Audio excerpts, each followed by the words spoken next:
tierra se llena de alabanza. Su resplandor brilla fuerte, su voz es como espada y en su nombre hay autoridad invencible. Él ha resucitado, invencible,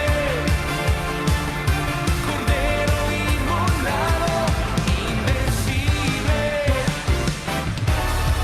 Él es exaltado, el Señor nuestro Dios, todopoderoso reina.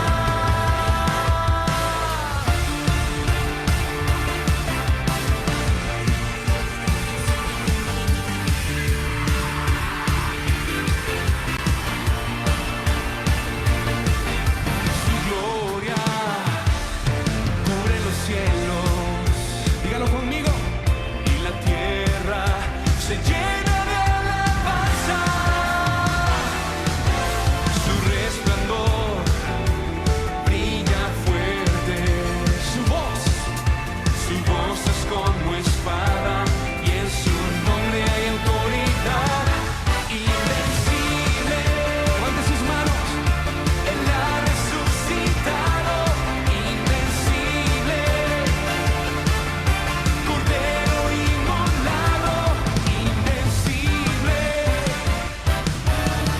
Él es exaltado, el Señor nuestro Dios, todopoderoso reina.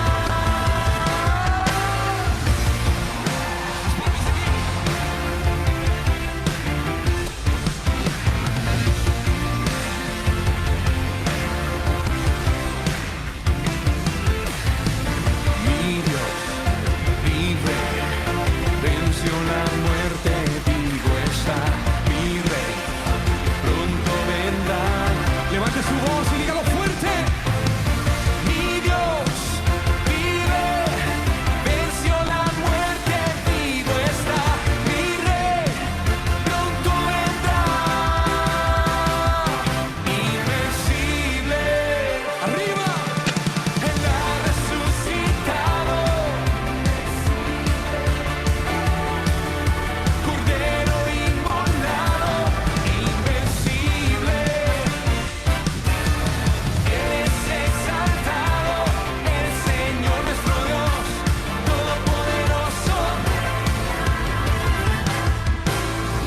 Mi Dios vive, venció la muerte, vivo está. Mi Rey pronto vendrá. Mi Dios vive, venció la muerte, vivo está. Mi Rey pronto vendrá.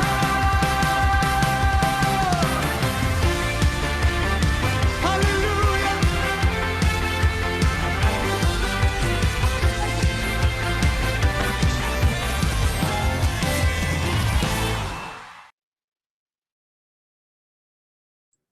Listo, Fede.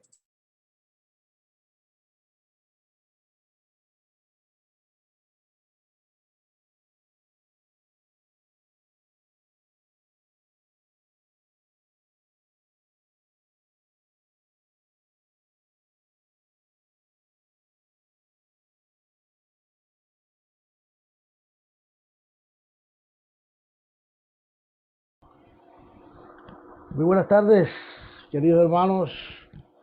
Son bienvenidos en esta tarde, en este cierre de Shabbat, al estudio de la maravillosa Parashá. Hoy nos toca una Parashá interesante, una Parashá llena de muchas cosas nuevas que sé que van a ser muy útiles para nuestra vida, hermanos. Hoy el Eterno quiere entregarnos mucho conocimiento y quiere que aprendamos, hermanos. Por eso le damos gracias a Él por permitirnos cada día poder llegar ante su presencia, hermanos, y poder estar con Él aquí reunidos. Damos gloria a su nombre. Y vamos a entrar un momentico aquí.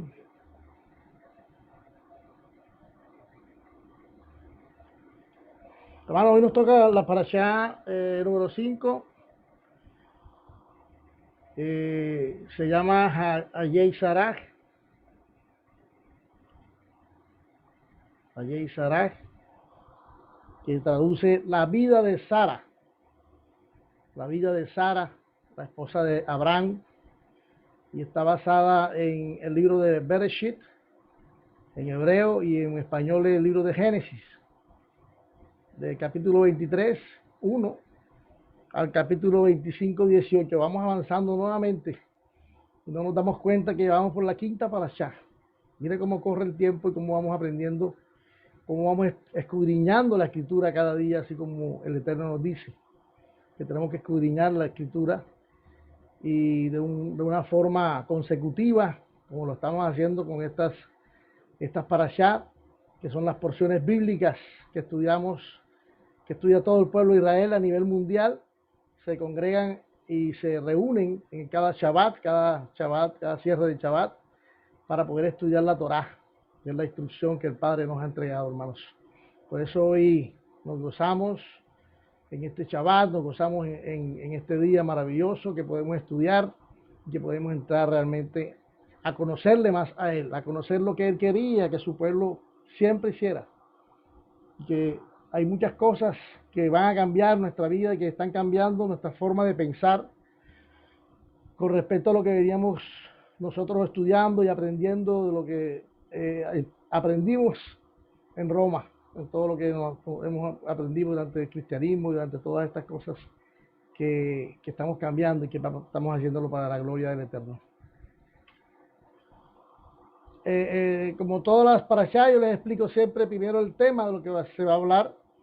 El tema de la parashá Hayei Sarah lleva la muerte y la sepultura de Sara, la esposa de Abraham, en el capítulo 23. Abraham busca esposa para Isaac, capítulo 24:1, los descendientes de Abraham y Seturá. En el 25:1, la muerte y sepultura de Abraham y los descendientes de Ismael.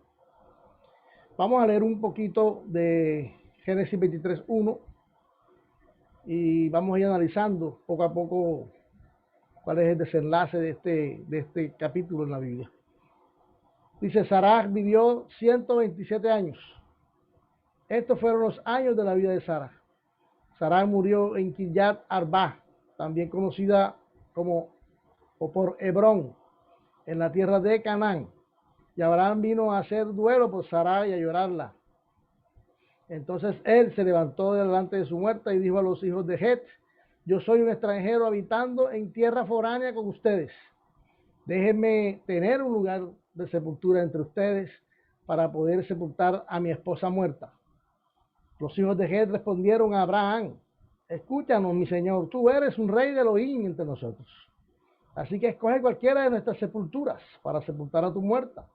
Ni uno de nosotros te rehusará a su sepultura para sepultar a tu muerta.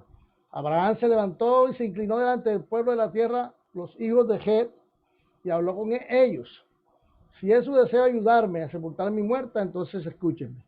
Pidan a Efrón, el hijo de Zohar, que me dé la cueva de Macpela, la cual posee, la que está al extremo de su campo.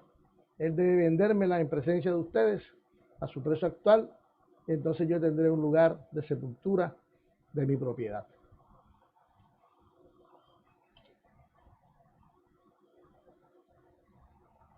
Bueno, en realidad, esta es una verdadera historia de amor con dos protagonistas maravillosos y obedientes al Eterno. Y que por causa de la muerte tuvieron que separarse. Esto es lo que podemos analizar en este versículo 23:1.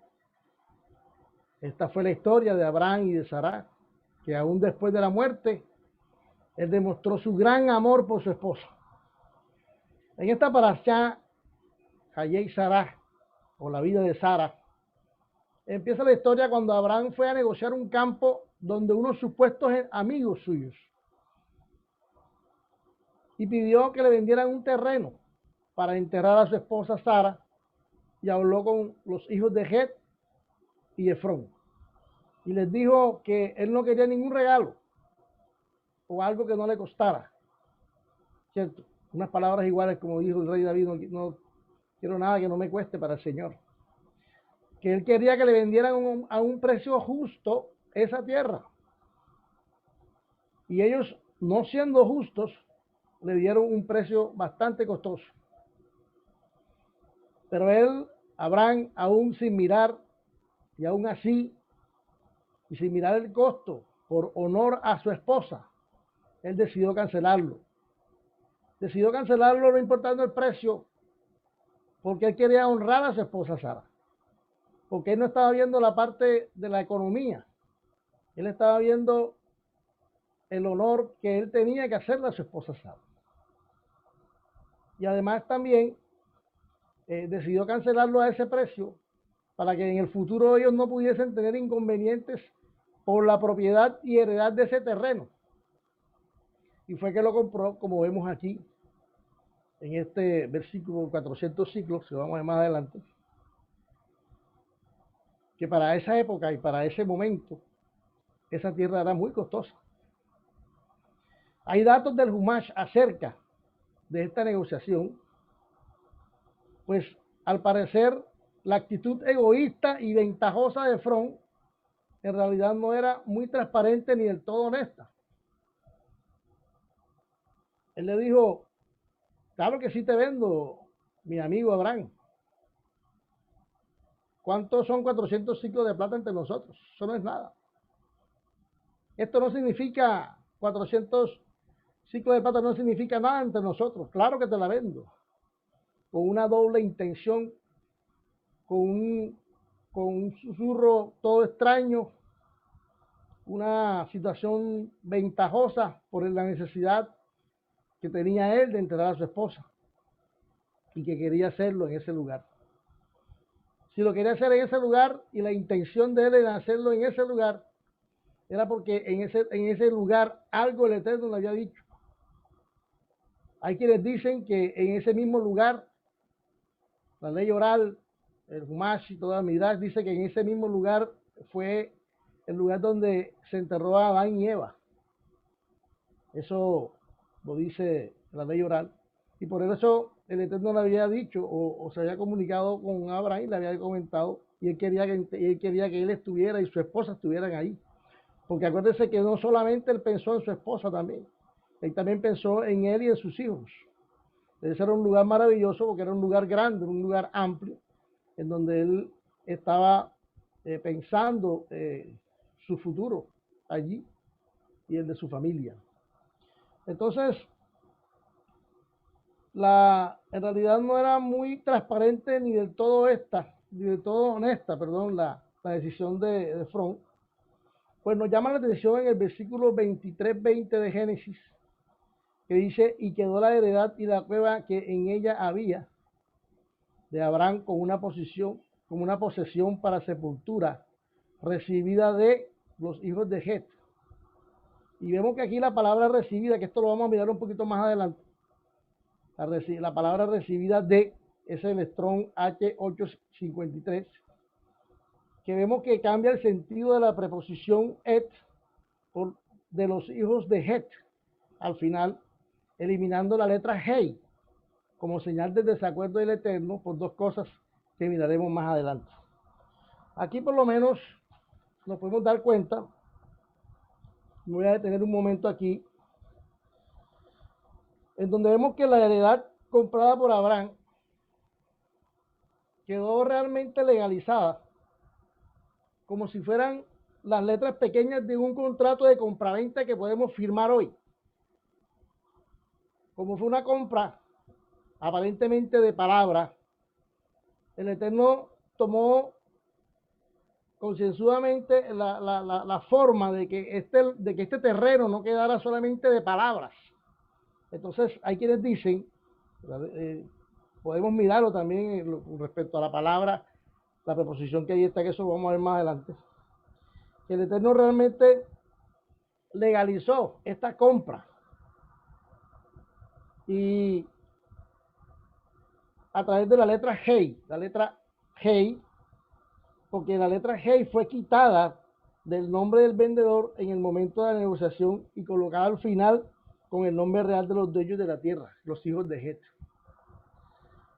Entonces, como le dije ahora, esto lo vamos a mirar más adelante, porque hay un juego de palabras, un juego de palabras ahí muy poco entendibles, pero cuando miremos lo que yo les estoy diciendo, vemos cómo se cambian con ese juego de palabras, cómo llevan un sentido diferente a lo que el Eterno quiere decir cuando dice recibida de los hijos de Het.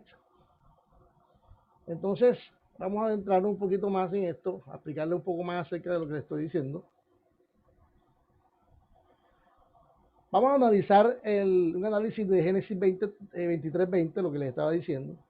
Y podemos mirar que el versículo 20 dice, y quedó la heredad y la cueva que en ella había, porque la heredad del terreno que Abraham quería comprar, además del terreno, era una especie de cuevas, eran unas cuevas amplias, eran varias cuevas, en donde él decidió más adelante que se le hiciera sepultura a 6 personas ahí que prácticamente estaban enterradas en ese lugar.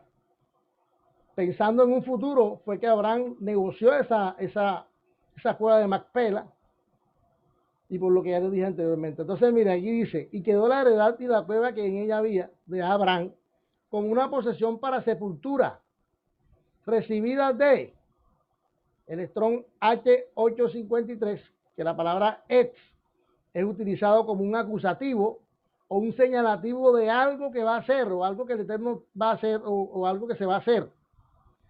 Entonces, recibida de los hijos de Het, el Strong H2845, que traduce que Het, un cananita aborigen de Efrón.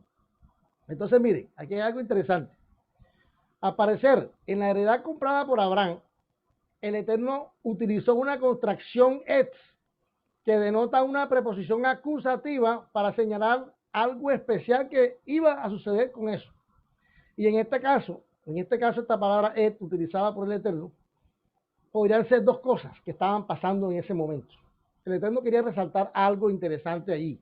Y era, primero, resaltar el alto precio que le colocaron los hijos de Het a la propiedad, diciéndole que no eran tan amigos y que el precio realmente fue un precio alto. Por lo tanto, eso el Eterno lo quiso dejar sentado ahí.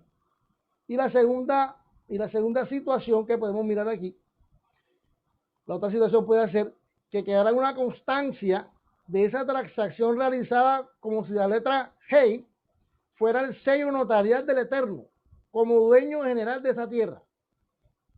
¿Cierto? Entonces, cuando el Eterno cambia esa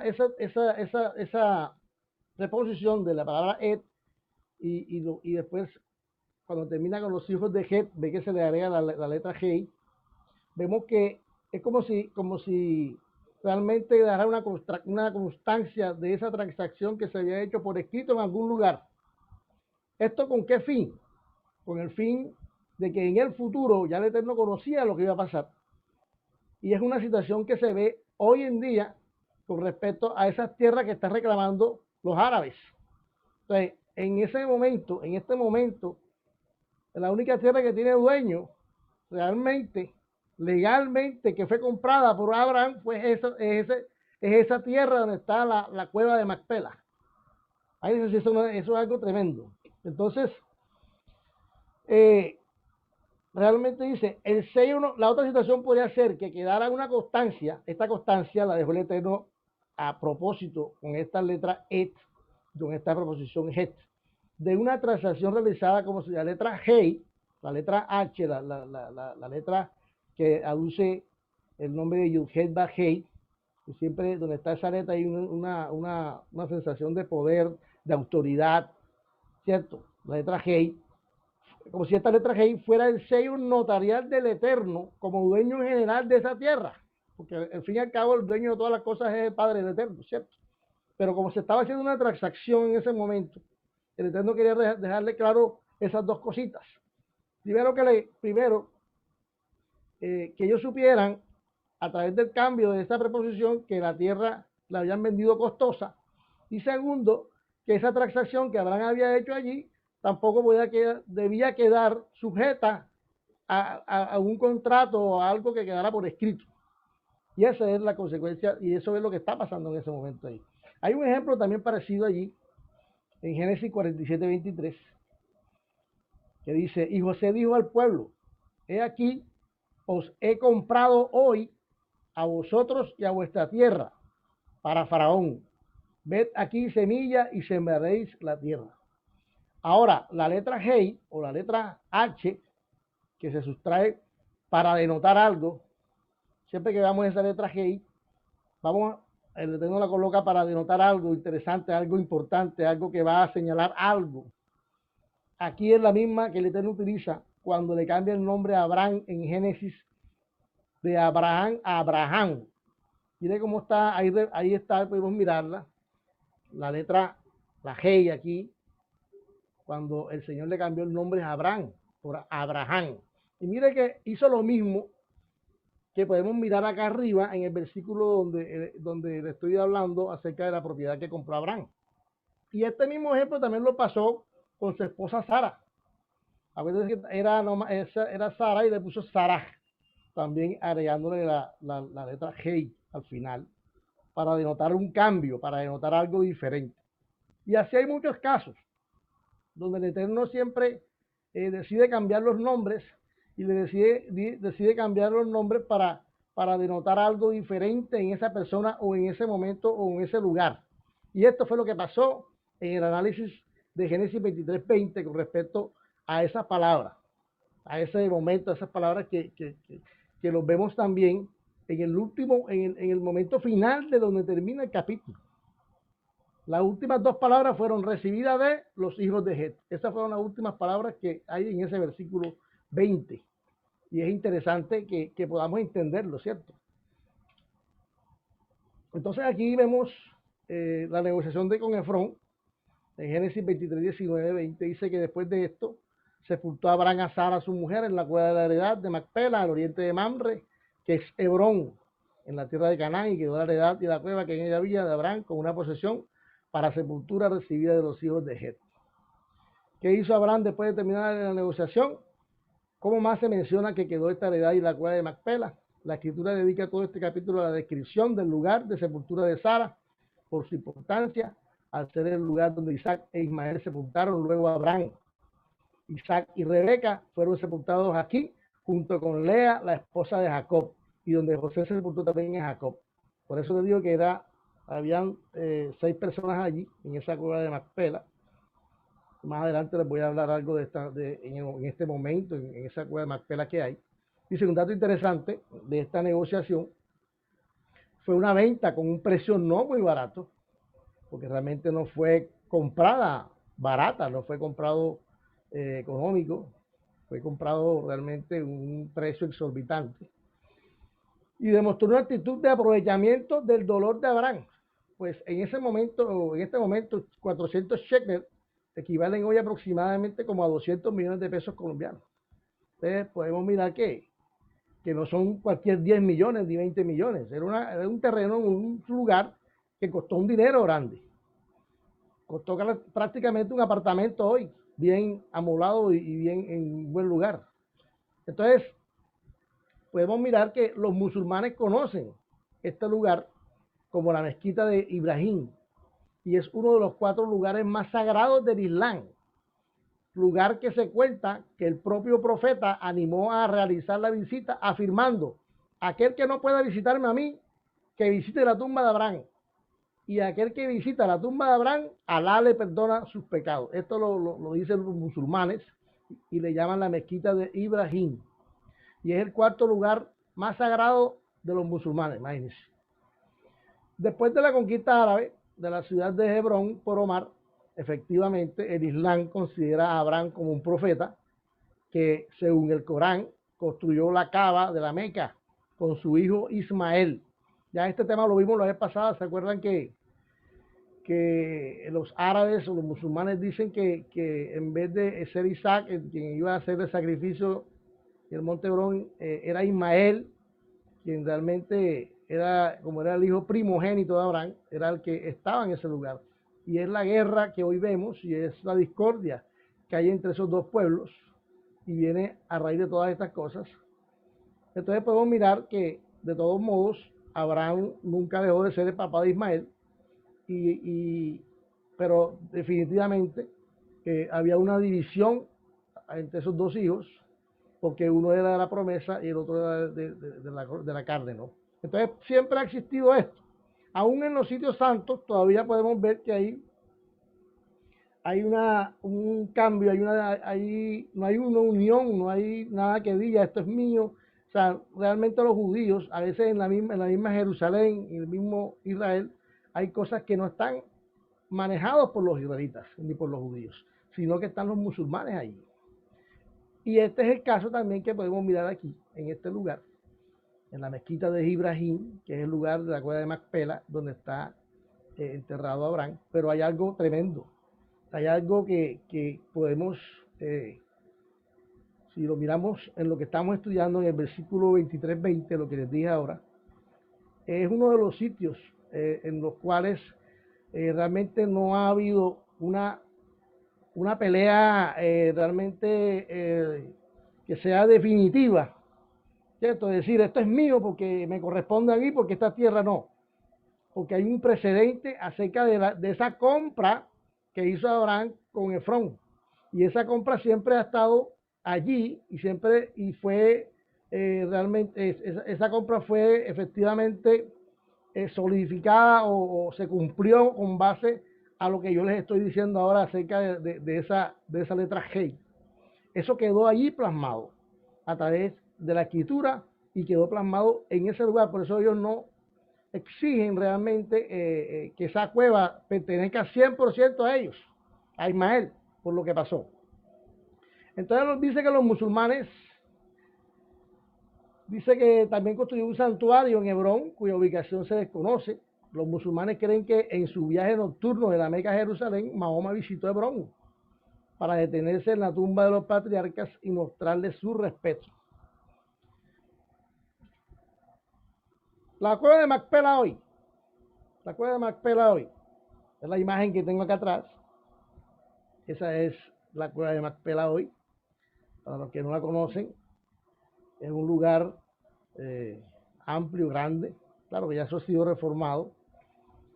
Y dice que el judaísmo considera este lugar que está aquí, como el segundo lugar más sagrado de su religión después del templo de Jerusalén, por ser el primer trozo de tierra del país de Canaán, tierra prometida, comprado por Abraham hace 3.700 años. ¿Ya vieron de dónde vienen todas las cosas? Según la tradición judía, el libro de Génesis, ahí se encuentran enterradas tres parejas: Abraham y Sara, Isaac y Rebeca, y Jacob y Lea. Un texto del judaísmo temprano, el Génesis Rabá, afirma que este es uno de los tres lugares de los que los enemigos del judaísmo jamás podrán decir: vosotros nos los habéis robado, ya que fue comprado por todo lo que valía por Abraham. Por eso Abraham nunca desmeritó el precio, nunca desmeritó ni pidió rebaja por ese lugar, por ese sitio. Según el Midrash, los patriarcas fueron enterrados en la cueva porque esta es una entrada al jardín del Edén. Según esta corriente, los patriarcas no están muertos sino durmiendo. Generación tras generación despiertan para pedir misericordia por sus hijos. Según el Zohar 14, este lugar es la puerta por la que las almas entran al gran Edén, el paraíso. De ahí donde viene el concepto que les dije ahora, que ellos piensan con la ley oral. Hay que ser claro, con la ley oral no es la Torah, es la ley oral. Las leyes rabínicas que han sacado después de la Torah, en donde ellos dicen que ahí fue enterrado también Adán y Eva. En la cueva de Macpela hoy, es un sitio que está ahora mismo en el lugar santo, es un sitio que tiene entrada normal y se pueden observar las tumbas allí. Mire, aquí está la entrada, la cueva de Macpela, y aquí están los sitios donde están enterrados. Mire cómo está eso cambiado, eso es algo maravilloso, algo en realidad muy bonito, ¿no? Entonces, mire, conflictos por la cueva de Macpela, porque hay conflictos por la cueva de Macpela, teniendo un precedente de que esa cueva realmente la compró Abraham a precio, pero hay todavía conflictos. Cuando la ciudad de Hebrón estaba bajo el control del Imperio Otomano, los judíos no tenían el derecho de entrar en la tumba, aunque podían orar en el exterior. Hubo un momento en que los judíos no podían entrar a esa tumba, tenían que orar en la parte de afuera del lugar, siendo de ellos prácticamente, ¿cierto? Durante la Guerra de los 6 días, en 1967, Israel tomó el control de la región y los rumores dicen que se vio al ministro del Interior israelí Moshe Dayan abrir con las llaves la tumba y que visitó el paso secreto que conduce a las tumbas en el piso inferior. Eso es una cueva que tiene varios pisos hacia abajo y en el último piso, el tercer o cuarto piso que hay hasta abajo, ahí están ahí están las tumbas de Abraham, de las 6 personas que están ahí. Dice que en 1994 Baruch Goldstein, un militante judío fundamentalista, mató a 29 musulmanes que rezaban en la tumba. En 2010, el gobierno de Israel declaró patrimonio nacional la tumba de los patriarcas, así como la tumba de Raquel en Belén, lo que provocó una condena de la autoridad palestina y protestas de los habitantes palestinos de Hebrón, quienes también aducen como si eso fuera de ellos y también tienen derechos, dice ellos que tienen derechos sobre eso, por ser de Abraham. En la época de Herodes el Grande, se construyó un monumento alrededor de la tumba. Los musulmanes transformaron el monumento en una mezquita conocida hoy como la mezquita de Ibrahim en árabe. Esa fue la que miramos ahora al inicio, en donde fue realmente remodelada totalmente y es algo muy lindo, muy bonito. Entonces ya esto aquí cuando miramos este tema de la sepultura, el tema de que Abraham quería enterrar a su esposa, que ella quería sepultar a Sarai, entonces nos podemos hacer unas preguntas que me inquietaron mucho realmente, o ciertamente con lo que estamos viendo. Esta parashá dice, la cremación versus sepultura, ¿qué dice el Eterno? Esta parashá nos lleva a ver otro punto interesante acerca de la sepultura y puede ser sustentado con varios versículos bíblicos, como en el caso de Deuteronomio 28-26, cuando nos habla que está esto dentro de las maldiciones cuando los cuerpos no son sepultados. Hay una maldición en 28-26 que nos dice que cuando los cuerpos no son sepultados, hacen parte de la maldición que el Eterno les dijo. Cuando él dijo, los puso a coger entre la maldición y la bendición, si obedeces la bendición te va a ir bien, pero si desobedeces te va a ir mal. Dentro de esas bendiciones y esas maldiciones está la maldición de no ser sepultado. Eso es una maldición. Entonces, hoy vemos cómo el consejo bíblico, hoy bíblicamente, hoy en el mundo realmente vemos cómo ha sido cambiado sustantivamente el concepto de la sepultura, el concepto de enterrar a nuestros muertos, por un nuevo sistema que se llama la cremación, que era algo que se hacía, la cremación era algo realmente que se hacía en las culturas paganas babilónicas, quienes ofrecían a sus dioses niños y adultos quemados para dichos dioses. Y hoy en día, este sistema, esta cremación, quemar nuestros cadáveres, nuestros muertos, todavía se sigue haciendo en la sociedad budista y la sociedad de los hindúes. Esto fue algo que vino de allá, de esas poblaciones hindúes y budistas. Podemos ver que podemos sustentar esto que te estoy diciendo acerca de que los cuerpos cuando no son sepultados hacen parte de la maldición de Deuteronomio 28. Podemos mirar un versículo en Jeremías, vamos a mirar varios versículos. En Jeremías 25:33, el Eterno dice, y los muertos por el Señor en aquel día estarán desde un extremo de la tierra hasta el otro. No los llorarán, ni los recogerán, ni los sepultarán. Serán como estiércol sobre la faz de la tierra. Tenemos Eclesiastés 6:3, dice, si un hombre engendra 100 hijos y vive muchos años, por muchos que sean sus años, si su alma no se ha saciado de cosas buenas, y tampoco haya sepultura, entonces digo, mejor es el abortivo que él.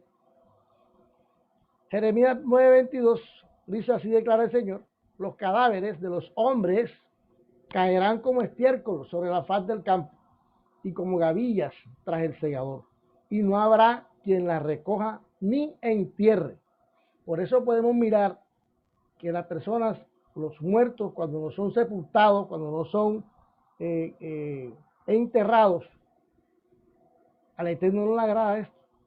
Al Eterno no le agrada que una persona no sea sepultada, que no sea enterrada. ¿Cierto? Tenemos muchos versículos, vamos a mirar más. Dice en Jeremías 16:6, morirán grandes y pequeños en esta tierra, no serán enterrados ni llorados, y nadie se asajará ni se rapará por ellos. Salmo 79:3, como agua han derramado su sangre alrededor de Jerusalén, y no hubo quien les diera sepultura. Y hay un caso en 2 Samuel 21:12, en donde el rey David se enteró que los huesos de Saúl, del rey Saúl, y los huesos de su hijo Jonatán no habían sido, después de ser quemados, porque los quemaron,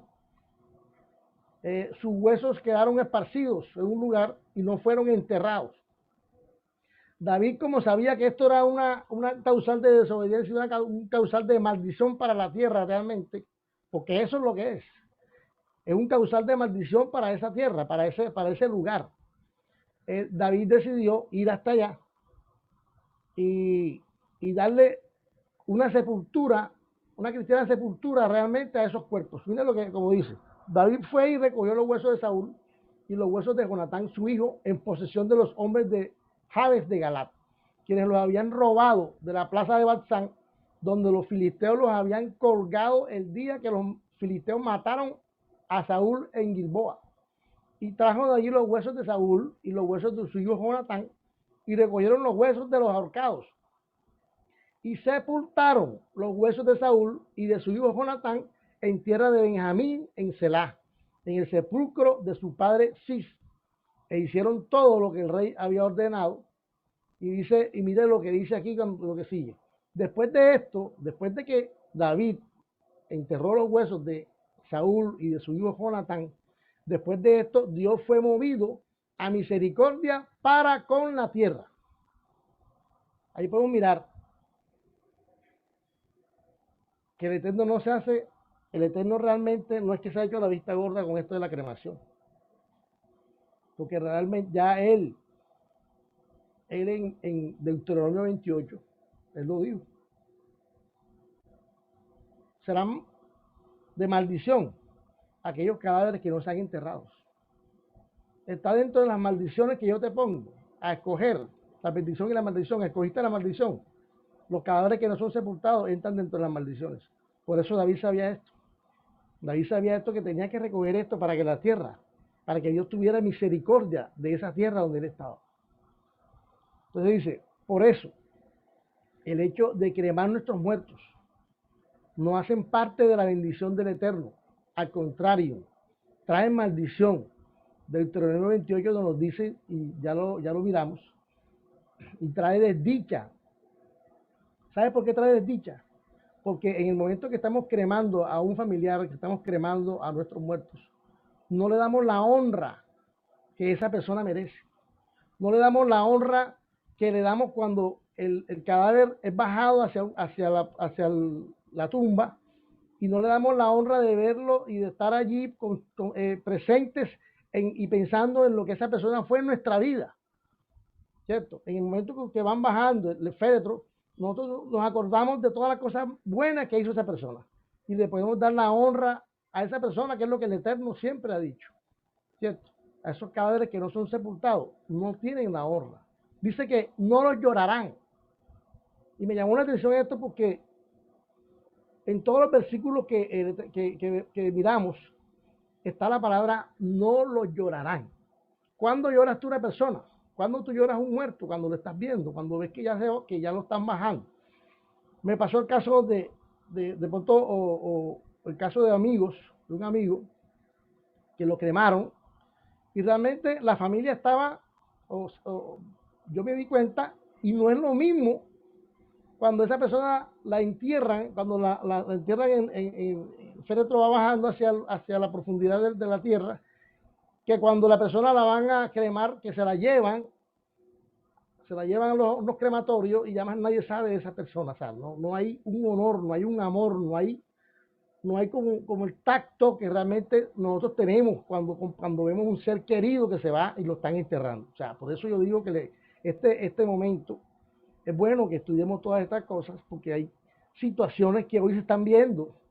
Hoy se están viendo situaciones con respecto a COVID-19 que decidieron prácticamente que la gente ni viera sus muertos.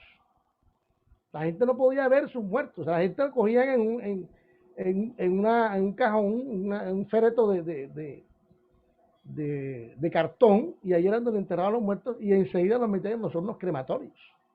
O sea, se vio y podemos mirarlo aquí con respecto a lo que dice la Torá, la Biblia, que esto no es lo que le agrada al Eterno. El Eterno no le agrada esto. Por lo tanto, los cuerpos tienen que ser sepultados. Tienen que ser llorados, tienen que ser un momento especial en donde se le da honra a esa persona. Por eso Abraham enterró, y por eso Abraham se gastó lo que se gastó en su esposa para que ella tuviera un buen entierro, ¿cierto? Toda la gente que estaba en ese momento en Efrón, allí en ese lugar, toda esa gente compartió con Abraham allí en el entierro de su esposa Sara, y le dieron honra a Sara en ese momento, porque había sido una buena mujer y además era la madre de Isaac, quien era el hijo de la promesa. Entonces, por eso es que debemos darle la importancia, hermano, que tienen nuestros muertos, y que estamos respaldados por lo que el Eterno realmente quiere, y es lo que siempre ha querido, y está reflejado y está aquí plasmado en la Escritura, como se lo estoy diciendo yo ahora. Entonces vamos a seguir. ¿De dónde viene esta idea? ¿De dónde viene esto de ser cremados? ¿De dónde viene esto de que la gente tiene que ser quemada? Dice, en realidad, la cremación era la práctica más habitual de entierro en las culturas grecolatinas, más aún entre los cadáveres de alto nivel como la aristocracia romana y la familia imperial, pero a partir del siglo 200 después de Cristo se sustituyó la cremación por el enterramiento. O sea, empezaron a enterrar a la gente en fosas. Para la mayoría de judeocristianos, especialmente para los católicos, los huesos se han visto como algo sagrado, ya que la base de la resurrección es la carne, pero lo que se mantiene en la tierra para siempre es el esqueleto. Me llamó la atención esta mañana que estaba mirando algo de esto. Hay algo que el Papa estuvo hablando en estos días acerca de este tema, de las cremaciones. La religión católica está prohibiendo las cremaciones. Están diciendo que ya no tienen por qué estar cremando a la gente, que entierren a la gente. Que ya no, el tema de las cremaciones, al Padre no le gustan las cremaciones, lo dijo el Papa esta mañana, en estos días. Y que ya realmente la religión, la religión de Roma está cambiando el punto de vista de lo que está haciendo todo el mundo hoy en día, que están cremando a todos los cadáveres. Me llamó la atención esto mucho, que lo estuve viendo y wow, están cambiando todas las cosas. Ellos dicen que Jesús resucitó al tercer día en su propio cuerpo, así que cuando nuestros restos estamos de alguna manera negando esa resurrección. Eso es lo que ellos dicen, provocando una herejía. Ya en el siglo II antes de Cristo, religiosos como Octavius Minucius Félix debatió que la resurrección se basa en el espíritu y no en el cuerpo. Mira dónde viene, el siglo II. Ya estaba un señor Octavius Minucius Félix debatiendo que la resurrección se basa en el espíritu y no en el cuerpo, con lo que la cremación no intercedería con los mandatos de Dios. Esto fue lo que él dijo. Todo cuerpo, esté bien seco o convertido en polvo, húmedo o comprimido en cenizas, se nos arrebata a los vivos, pero se reserva a Dios en la custodia de los elementos. Es para notar que en la Edad Media la cremación en vida era uno de los castigos más populares contra los herejes. En la Edad Media la cremación como gesto ritualístico tiene su raíz en las religiones orientales. Era una práctica que se hacía a la gente que quemaban, era a la gente, lo que eran denominados herejes, ¿cierto? Entonces, tiene su raíz en las religiones orientales, como le dije ahora, en el jainismo, en el budismo o en el hinduismo. En esta última, el hinduismo, recuerden que es una de las religiones más poderosas de la tierra y sus seguidores queman sus restos por defecto y solo los niños o las personas que serán convertidas en santas entierran sus cuerpos bajo tierra. Prácticamente todas las personas son quemadas. Mira, hay una foto y las queman así, como ustedes están viendo ahí donde está el humo, aquí, están quemando una persona.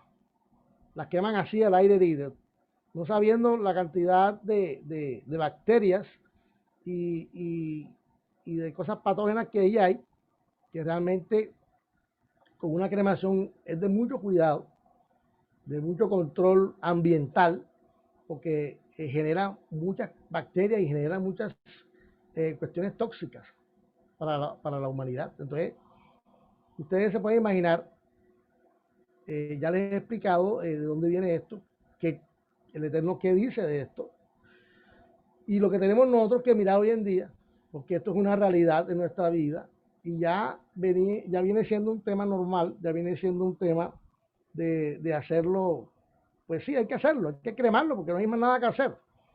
Un tema de no saber más nada de la persona y de despegarme y que no sea un peso para mi vida, porque eso es lo que estamos viendo hoy. No hay compromiso como antes de que la persona, sabemos que ahí no está la persona, sabemos que ahí está el cuerpo, pero se creaba como una especie de relación entre esa persona que estaba allí con la familia de la persona. Había como un respeto, había como un honor por las cosas que había hecho esa persona en vida. Pero hoy, ¿qué vemos? Hoy vemos quemados, hoy vemos personas en cofres en las casas, hoy vemos personas que cuando las creman le entregan el polvo en unos cofrecitos y esos cofrecitos son colocados como adornos en las casas. Esto no es lo que quiere el Eterno. Esto no es lo que el Eterno quiere en nuestra vida, que nosotros quememos nuestros cuerpos. Vamos a seguir. Ya en este punto de vista, la importancia que ya Abraham le dio a su esposa, y ya explicándole este tema acerca de los sepulcros y todas estas cosas, vamos a Génesis 24:1, donde Abraham busca esposa para Isaac. Dice, Isaac tenía 40 años en esa época, cuando Abraham decidió buscar su esposa, quedándonos como ejemplo el hecho de que los jóvenes no se deben desesperar en la elección de su compañera, ¿cierto? Todo tiene su tiempo, todo tiene su lugar. Yo no me puedo imaginar un hombre de 40 años esperando a que se le diera el tiempo para poder casarse, poder buscar su esposa, sabiendo que era el hijo de la promesa, sabiendo Abraham que era su único hijo, realmente que él estaba con él. Y Abraham decidió después de 40 años decir, bueno, vamos a buscar una compañera a mi hijo Isaac, ¿cierto? Envía a su mayordomo a buscar su esposa en un lugar cercano a su parentela, porque la esposa de Abraham, de Isaac, realmente era de la propia familia de Abraham, eran familiares. Envió a su mayordomo a buscar su esposa en un lugar cercano a su parentela y le hace jurar por su circuncisión, pero le advierte que no fuera una cananea. ¿Qué es esto de la circuncisión? Cuando Abraham le dice, toca el muslo y prométeme que vas a buscar una mujer, una esposa a Isaac mi hijo, pero que no va a ser ninguna cananea. Toca mi muslo. ¿Qué quiere decirle? Toca el muslo quiere decir toca cerca de la circuncisión para que sea un acto de verdad verdadero que vas a hacer eso. Por lo importante que es la circuncisión para los hebreos, para los judíos. Ahí podemos mirar, yo no entendía ese versículo, lo que me quería decir acerca de cuando le puso, pon la mano en el muslo, ¿cierto? Entonces, aquí miramos que el mayordomo oró para que el Eterno le hablara y le diera una revelación especial. El mayordomo realmente no fue como loco, como allá, como voy a mirar qué hago. No, el mayordomo realmente, o ciertamente era un hombre de Dios, era un hombre que era un prosélito de Abraham, que había venido de los caldeos, y que había estado en todo el proceso de Abraham. Dice que era el prosélito más importante que tenía Abraham en ese momento. Era el hombre de confianza, el segundo al mando, y era de total confianza de Abraham. Entonces el mayordomo oró, a pesar de que tenía la confianza y que Abraham sabía que estaba la promesa en Isaac. El mayordomo oró para que el Eterno le hablara y le diera una revelación especial. Y que esta petición fuera que cuando él llegase al sitio donde iban a estar, esta mujer, la futura esposa de Isaac, le diera de beber a sus 10 camellos y a sus criados junto con él. O sea, fue algo tremendo que si aparece una mujer que me diga así realmente lo que yo estoy hablando del Eterno, lo estoy pidiendo, pues esta será la esposa de Isaac. Y esto sería lo que comprobaría un corazón noble, un corazón humilde, haciéndonos similitud a lo que el Mesías dijo: si te piden una milla, pues dale 2 millas, si te piden una capa, dale 2 capas. Entonces, por eso es importante que podamos mirar el punto realmente histórico de lo que representa esa llegada de mayordomo ahí, porque de todos modos el hecho de que llegara una caravana con 10 camellos, con varias personas, y esa persona dijera: bueno, ¿será que tú me puedes dar agua a mis camellos? Cualquiera podría decirle: no, yo no voy a darle agua a camellos, yo realmente no estoy para darle agua a camellos, yo me voy. Pero no, era la promesa, era lo que el Eterno había colocado en Rebeca también, para que ella hiciera lo que el mayordomo le pidió. Esta Rebeca, al hacer dicha función, demuestra que la aprobación del Eterno hacia ella. El Eterno ya tenía todo calculado, ya estaba todo hecho, solamente tenía que accionar realmente la persona que fuera ya de lo que ya estaba hecho.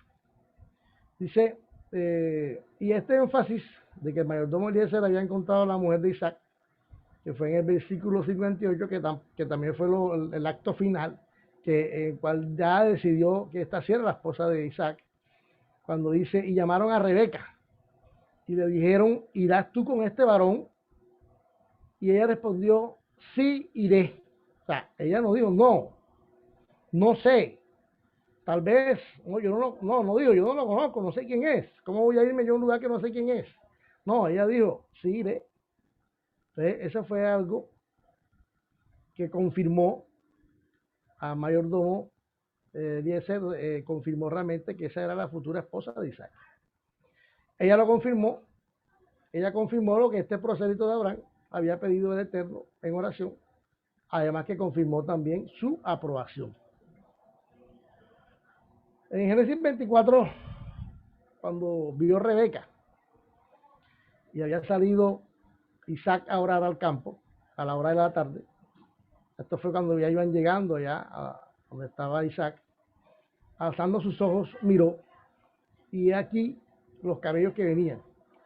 Rebeca también alzó sus ojos y vio a Isaac, y descendió del camello, porque había preguntado al esclavo: ¿quién es este varón que viene por el camino hacia nosotros? Ella le preguntó al esclavo: ¿quién es este varón que viene por el camino hacia nosotros?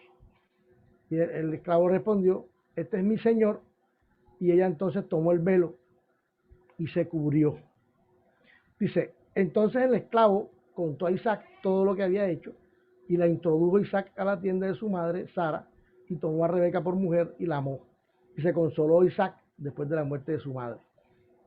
Aquí podemos ver algo estupendo, que es esa señal de respeto, esa señal de autoridad que Rebeca hizo, o que Rebeca tuvo en el momento de ver a Isaac. Dice que cuando Rebeca ve a Isaac de lejos, ella se baja del camello y se pone el velo. ¿Por qué se puso el velo? ¿Por qué se tapó la cara? ¿Por qué se tapó? Como señal de autoridad. Se cubre para obedecer en todo a su Señor. ¿Y qué significó esto? Realmente hoy, ciertamente por eso, esto que pasó aquí en Deuteronomio, en Génesis 23, en 24, en donde Rebeca se puso el velo, es lo que podemos mirar en 1 Corintios 11:13. Ya Pablo había visto esto, ya Pablo escuchaba las parachás, y ya él sabía de este momento en donde Rebeca se colocó el velo, ¿cierto? Ya esto era algo que podemos mirar en Corintios, y ya todos conocemos lo que pasó en Corintios y qué pasaba en Corintios. Dice, más quiero que sepáis que esta señal de autoridad siempre ha estado, que el Cristo es la cabeza de todo varón, y el varón es la cabeza de la mujer, y Dios la cabeza de Cristo. Y sigue, todo varón que ora o profetiza, cubierta la cabeza, afrenta su cabeza. Este tema es un tema un poco espinoso, es un tema un poco ha servido de discordia en cuanto al tema del velo, en cuanto al tema del talif, en cuanto al tema de los tzitzit, todas estas cosas. Y hoy quiero mirar un poquito ese tema y vamos a hacernos una pregunta que Pablo expresó en Corintios 11:13, en donde dice que por eso la pregunta es, ¿qué quiere decir Pablo cuando dice con que el varón afrenta su cabeza? ¿Qué quiere decir Pablo cuando dice el varón afrenta su cabeza?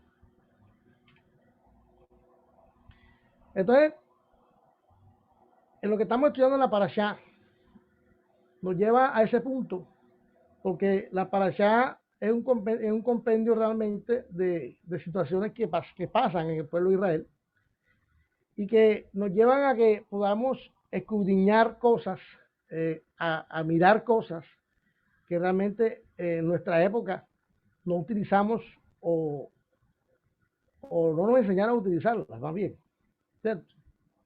Es un tema delicado, un tema espinoso, porque nosotros estamos en otro lugar, estamos con otro pensamiento, pero todas estas cosas nos ayudan para bien, hermanos. Entonces, miren, esto lo podemos entender un poco más cuando leemos Deuteronomio 22:12, y podemos ver que el Eterno aquí recuerda que además de que ya era normal, ¿cierto? Ya era normal que el hombre se colocara el manto, no era necesario que le dijeran colócate el manto, no era necesario esto, porque ya todos usaban manto. Entonces, él dice, vamos a leerlo al principio, y podemos ver que el Eterno aquí recuerda que además de que ya era normal que el hombre se colocara el manto permanente, el Eterno también le agrega el mandamiento de Deuteronomio 22 que dice que también debería colocar flecos en su manto. Y esto nos lleva a preguntarnos con respecto al manto, ¿cuándo y por qué se cubre? Ya esto era algo que ya estaba establecido, de que todos los hombres tienen que colocarse el velo o colocarse el manto. El Eterno, como ya sabe esto, y Pablo está en ese momento en las congregaciones de Corintios, le dice, bueno, como ya ustedes se ponen el manto, ya ustedes están acostumbrados a colocarse el manto como señal de autoridad, pues entonces ahora yo les voy a decir también que tienen que ponerse los tzitzit a los mantos. Tienen que ponerse los flecos, que son lo que nos manda el mandamiento que tenemos que colocarlo realmente. Los flecos en su manto, que es lo que nos dice el mandamiento de los flecos. ¿Cierto? Entonces, esto nos lleva a preguntarnos con respecto al manto, ¿cuándo y por qué se cubre? Se dice, si el hombre cuya cabeza es el Mashiach se cubre, ¿cuánto más la mujer debe cubrirse? Y por eso cuando la mujer no se cubre, eso es lo que afrenta al hombre. Pero ahora, podemos preguntarnos, ¿pero cómo así? ¿Qué es esto de afrentar al hombre? Afrentar es sencillamente decir que al no colocárselo lo está deshonrando porque según lo que aquí vemos, es que la mujer debía tener por lo menos, o lo que el Eterno siempre ha querido resaltar, es que la mujer tiene dos velos. Uno que es el cabello natural y otro es el velo que se colocaban las mujeres como señal de autoridad en las sinagogas. Entonces, el tema que estamos viendo, que Pablo quiere resaltar realmente aquí o recalcar en Corintios, es que las mujeres no se están sujetando al varón. Las mujeres de ese tiempo no se estaban sujetando a los varones. Había un desorden de autoridad, no se conocía quién era la autoridad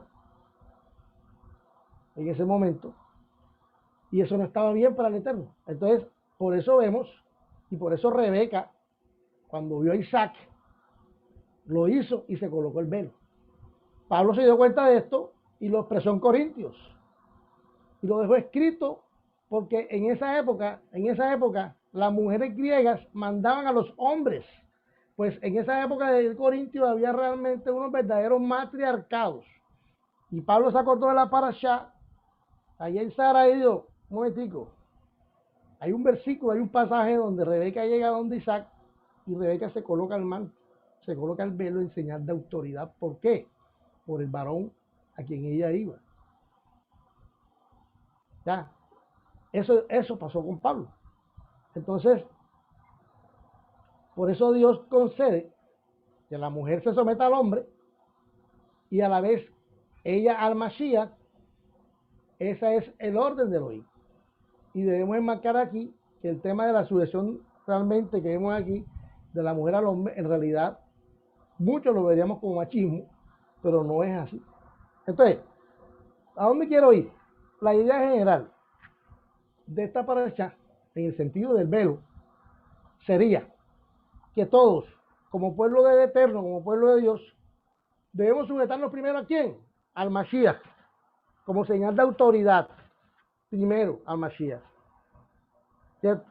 Y hoy me gustaría sentar un precedente de cómo debería funcionar este concepto y mandamiento en el uso de los mantos o los talif. Y lo interesante es, mi hermano, es que si tenemos unas mujeres sometidas a nosotros, como hombres, como cabeza de hogar, y nosotros los hombres, como buenos hombres, con buen testimonio, estamos sometidos al Mashiach, simplemente, no es necesario ni que el varón se coloque el velo, ni que la mujer tampoco se coloque su velo. ¿Cierto? ¿Por qué? Pues solo así vemos que hay una autoridad clara en el orden que el Eterno nos manda a hacer. Y es lo que el Mashiach quiere. Lo que el Eterno siempre nos manda y nos recalca es la señal de autoridad que siempre tiene que haber. Siempre tiene que haber en la autoridad en la casa, siempre tiene que ser el hombre. Pero si la mujer quiere mandar más que el hombre, ya la situación cambia. Ya no hay autoridad. Por lo tanto, es mejor que el hombre se coloque el velo. Pero si todos dos están sometidos a la voluntad del Mashiach, tanto su mujer como su esposo son una familia que ha mirado y que ha dado pie o han sustentado lo que el Eterno quiere mostrar y enseñar de autoridad ahí en ese hogar. Hay autoridad en ese hogar, por lo tanto, el uso o no uso del manto o el uso del velo, pues en ese caso no es necesario. Entonces, mire, aquí dice, solo de esta forma, de la forma que les estoy hablando, acerca de la autoridad sometida por parte de la mujer y por el hombre al Mashiach, solamente así podría funcionar y cumplirse los roles bíblicos. Solamente cuando hay sujeción de la esposa a su esposo y su esposo al Mashiach. Si no hay esa sujeción, no hay señal de autoridad. Así de sencillo, hermanos. Entonces, mire, ahora, si alguien quiere colocarse un manto, si alguien quiere colocarse un talif, en señal de obediencia a los mandamientos que están en Deuteronomio 22, si se lo quiere colocar en señal de autoridad, por obediencia al mandamiento de colocarse los flecos en su manto, pues tiene que hacerlo, hermano, hágalo. No hay nadie que se lo pueda impedir. Porque usted está siendo obediente a un tema que el Eterno ha colocado desde Deuteronomio 22, en el caso de los flecos a los talif, o en el caso de los zipzip, que también son un mandamiento. Y puede tener y hacerlo con toda la libertad que da el Mashiach. Y le aseguro, hermano, que no debería ser señalado por ninguno, por nadie puede ser señalado, porque está cumpliendo con un mandamiento que el Eterno está entregando. ¿Ven? Yo creo que con esto, hermano, quedó un poquito claro este tema. Quedamos claros en cuanto al uso del velo, el uso del talif, el uso del manto, ¿cierto? Ahora, vamos a estudiar, este tema lo estudiamos creo que la vez pasada, hace una parasha pasada, el tema de los descendientes de Abraham y el tema de Abraham y Setura. Está en capítulo 25, 12 de Ismael, de Génesis, en donde habla del tema de Ismael. Entonces, dice que Ismael, hijo de Abraham, tuvo 12 príncipes, así como están las 12 tribus de Israel, Ismael también tiene 12 príncipes. Y esto está en Génesis 17:20, ahí lo podemos mirar. En Génesis 17:20 habla de este tema.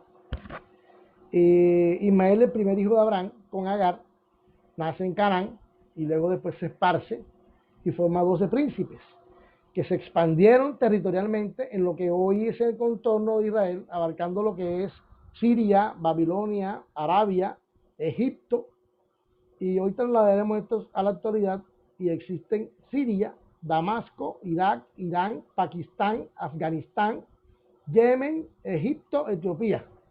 Estos son los sitios, los países donde están esparcidos los hijos de Ismael. Y también está en Dubái, el país en Dubái, donde están todos los jeques árabes, los más ricos del mundo. Eso también es de la tribu de Ismael. Dice, geográficamente se traduce en las zonas de aquel tiempo a lo que políticamente hoy conocemos como países. Están seccionados probablemente en sus escritos, pues ellos son extremadamente religiosos y adoran al dios de Mahoma, llamado Alá, el nombre reconocido desde antes por la cultura persa. Esos 12 príncipes conforman hoy lo que son los países árabes, descendientes de Ismael, hijo de Abraham, conforman lo que son los países árabes. Hay que notar que los árabes no siempre fueron musulmanes, ¿cierto? Los árabes no siempre fueron musulmanes, porque podemos mirar que por ser descendientes de Abraham, ellos eran hebreos y ya practicaban el judaísmo y practicaban las religiones del Dios de Israel, la religión del Dios de Israel. Por eso, desde el año 622, donde hubo el cambio, cuando apareció Mahoma,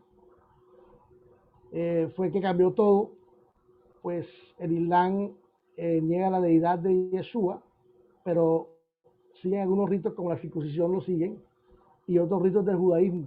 Claro que lo tienen que seguir, porque ellos hacían parte de eso, de Abraham, hacían parte de esos dos hijos de Abraham, de Isaac y Ismael, que se separaron, cada uno formó sus tribus diferentes. Pero la será de Abraham quedó allí en esos dos jóvenes que se separaron y cada uno formó tribus. Entonces, los árabes y relación con Ismael, hijo de Abraham. En la actualidad hay aproximadamente 22 países en el cercano oriente y África del norte que son musulmanes. Hay 22 países en el cercano oriente y África del norte que son musulmanes. Ellos son descendientes de Ismael y hay otros 35 países más que forman parte de ¿qué? De la Confederación Islámica, del Islam. El hecho de que se llamen árabes se da debido a que ellos estaban en la península arábica. En Europa hay más musulmanes que cristianos, en Europa. Esta envidia despertada entre Isaac e Ismael ha permitido que estos hermanos vivan en disputa diaria. El Corán contiene algunas instrucciones contradictorias para los musulmanes respecto a los judíos. En un punto se instruye a los musulmanes a tratar a los judíos como hermanos y hay momentos y hay puntos también donde dicen lo contrario. Y en otros casos ordenan a los musulmanes a atacar a los judíos que se reducen a convertirse al Islam. Ellos quieren que los judíos se conviertan al Islam. El Corán también introduce un conflicto en cuanto a quién es el verdadero hijo de la promesa de Abraham. ¿Se acuerda que estuve hablando acerca de que ellos piensan que el hijo de la promesa y que el sacrificio que iba a hacer Abraham allá en el monte Moriah era Ismael y no era Isaac? Entonces dice, el Corán enseña que fue Ismael a quien Abraham casi sacrificó al Señor, no a Isaac, en contradicción a Génesis capítulo 22, que todos sabemos que fue Isaac, que era el hijo de la promesa. Este debate sobre quién fue el hijo de la promesa contribuye a la hostilidad actual, contribuye a la pelea que hay permanente entre los árabes y los judíos, y esto viene de mucho tiempo atrás, y no han podido todavía hacer la paz, pero todos sabemos que esa paz no va a ser hecha sino hasta que venga el Mashiach, quien pondrá paz en todas las naciones. Entonces, dice, los judíos, por miles de años en la historia del Medio Oriente, los judíos y los árabes vivieron en relativa paz e indiferencia de unos hacia otros. La causa primaria de la hostilidad tiene un origen más reciente. Después de la Segunda Guerra Mundial, cuando las Naciones Unidas le dieron una porción de tierra a Israel, a los judíos, la tierra en ese tiempo estaba habitada primeramente por los árabes, los palestinos, y la mayoría de los árabes protestaron vehementemente en contra de que la nación de Israel ocupara ese espacio que le estaban dando las Naciones Unidas. Entonces las naciones árabes se unieron y atacaron a Israel en un intento por sacarlos de esa tierra. Imagínense todos los príncipes de Ismael, los 12 príncipes de Ismael, en contra de Judá y de Benjamín, que son las dos tribus que hay allí, ¿cierto? Porque las otras 10 tribus estamos esparcidos por el mundo y no tenemos nada que ver con ese conflicto. Entonces podemos ver que es algo, si lo colocamos en una balanza, realmente no es, o ciertamente no es una pelea justa o equitativa, ¿cierto? Porque sabemos que los árabes, Ismael con los 12 tribus, con las 12 príncipes que él tenía, son los que hacen parte de todo el mundo árabe, ¿no? Dice, dice que si miras en el mapa, Israel ocupa una pequeña franja de tierra y está rodeada por varias naciones árabes mucho más grandes, tales como Jordania, como Siria, como Arabia Saudita, como Irak y Egipto. Creemos que bíblicamente hablando, Israel tiene un derecho de existir como nación en la propia tierra que Dios le dio a los descendientes de Jacob o nieto de Abraham. Y es bueno recordar, como le dije la vez pasada, que Israel es la única nación en el mundo que tiene una herencia escrita y dada por el mismo Eterno en la Biblia. El Eterno le dio los linderos, el Eterno le dio todos los lugares que servirían de herencia al pueblo de Israel. Y es el único país que tiene estos linderos y que tiene estas áreas y valles que están legalizados por el mismo Eterno. Por eso es la pelea que hay y por eso es que nunca se han podido poner de acuerdo en cuanto a quién le pertenecen las tierras. Esto es lo que está pasando.